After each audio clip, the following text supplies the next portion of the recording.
Camera बघून ह्या madam काय बोलत होत्या मला.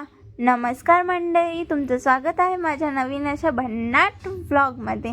मी आहे वैष्णवी आणि आज जायचं आहे मामाच्या लग्नाची शॉपिंग करण्यासाठी. सो आधी बस स्टँडवर गेलो आणि तिथून मग मंगरुळला जाऊन मामाच्या कारमध्ये गेलो अमरावतीला. आणि हे बघा, आनंदीचा मेकअप चालू झाला आणि खूप सारे लेहंगे बघितले. लेहंगा घ्यायलाच 1 तास लागला आणि त्यानंतर मामासाठी मॅचिंग शेरवानी बघितली आणि मग आहेरसाठी साड्या बघितल्या. खूपच लेट झालं होतं आम्हाला, मग कोणी खूप भूक लागली होती. सो नाश्ता केला आणि मग रात्री झाली होती. सो मामाच्या तिथे गेलो आणि माझी फेवरेट पनीरची भाजी बनवली आणि सगळेजण वेट करत होते कधी आज देतात आम्हाला खायला काहीतरी. खूप भूक लागली होती, खूप थकलो होतो. मस्त दुसऱ्या दिवशी निघालो घरी जायला आणि मंगरूळला गेलो तर आमच्या छोट्याशा गुड्डूचा जावळ काढायचे होते.